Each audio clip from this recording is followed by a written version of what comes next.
भारत ही हमारी पहचान है। हम सबको इस पहचान को बनाए रखना है। भारत को सिर्फ भारत के नाम से ही जाना जाए, ना कि इंडिया या अन्य नामों से। इस संदेश को लेकर निकले हैं मैं भारत हूं फाउंडेशन के सदस्य। बता दें कि मैं भारत हूं फाउंडेशन लगातार अलग अलग तरह के कार्यक्रम आयोजित करता आ रहा है ताकि लोग इसको लेकर जागरूक हों।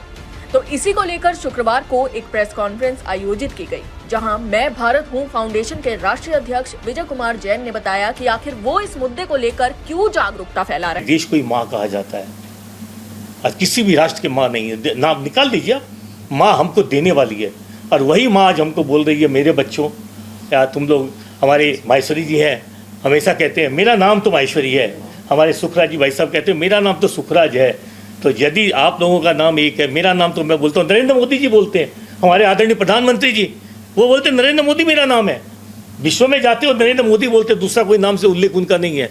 तो यदि उनका दूसरे का नाम नहीं है तो हम अपने देश को भारत और इंडिया क्यों बोले? पूरे विश्व को बताने के लिए हम अपनी भारत के नाम को सम्मान दिलाएं, अपनी भारत माँ विश्व को बताए मैं केवल भारत हूँ। इसीलिए हमने एक और भी टैगलाइन दी है कि हम जब भी अभिवादन करते हैं, विशेषकर मैं अपने लिए बोलता हूँ कि जैसे जय जिनेंद्र बोलते हैं, जय श्री कृष्ण, जय श्री राम, या जो भी अभिवादन करते हैं, गुड मॉर्निंग, गुड इवनिंग, मैं सबसे पहले जय भारत ही बोलता हूँ। हिंदुस्तान और आर्यवर्त या जो भी नाम आप हमको कहें, ये सारे पैट नेम है।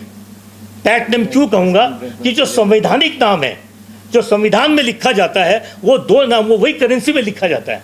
आज आपकी करेंसी में जो रुपया आप और हम यूज करते हैं, पैसा यूज करते हैं, राशि यूज करते हैं, उसमें रिजर्व बैंक ऑफ इंडिया और भारतीय रिजर्व बैंक लिखा है। आप पढ़ सकते हैं, देख सकते हैं, कभी भी आपने देखा होगा। वो हिंदुस्तान कहीं पर भी उल्लेख नहीं है। तो हिंदुस्तान हमारे, हम बोलते हैं, हम कुछ भी बोलते हैं, जय कुछ भी बोले, लेकिन देश का नाम केवल यदि है, और उसका कारण क्या है? आर्टिकल नंबर 1, जो संविधान की शुरुआत हुई है, वहां ये लिख दिया गया इंडिया दैट इज भारत।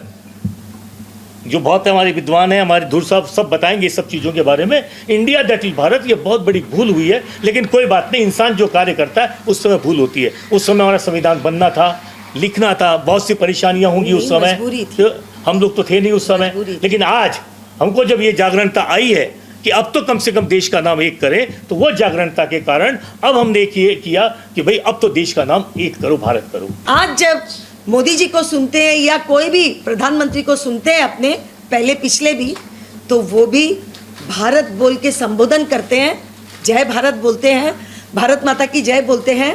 आज भी किसी भी आप मिलिट्री और किसी भी सैन्य विभाग में आप चले जाओ, उन लोग भी भारत माता की जय बोलते हैं, इंडिया को यूज़ नहीं करते। हमारा एकमात्र उद्देश्य है कि हम इस भारतीय संस्कृति जो पुरातन है, जो भारत की देन है, जो भारत है असली में, जो विश्वगुरु है, जो आज देदीप्यमान है और जो स्वर्णिम भारत गढ़ने जा रहा है, उसको आप लोगों के सामने लाएं 7 तारीख को, और उसका प्रचार प्रसार इस तरह से हो कि ये हमारे युवा पीढ़ी के दिमाग और दिलों में बैठ जाए कि भारत के अलावा और कोई चारा नहीं है। आपको बता दें, ठीक 10 महीने पहले मैं भारत हूँ फाउंडेशन ने भारत के राष्ट्रपति, प्रधानमंत्री, केंद्रीय गृह मंत्री, लोक सभापति के साथ भारत के हर राज्यों के मुख्यमंत्री, राज्यपाल आदि को पत्र भेजा था और मांग की थी कि जब भारत माँ अपनी आजादी की 75वीं सालगिरह पूरी करे तो एक ही नाम से जानी जाए, केवल भारत। और साथ ही मुख्यमंत्रियों से विशेष अनुरोध किया गया था कि वे संबंधित राज्यों में भारत नाम को बढ़ावा देने के लिए उचित कदम उठाएं। दिल्ली से जनहित टाइम्स के लिए गजनवी पाशा के साथ शुभम गुप्ता की रिपोर्ट।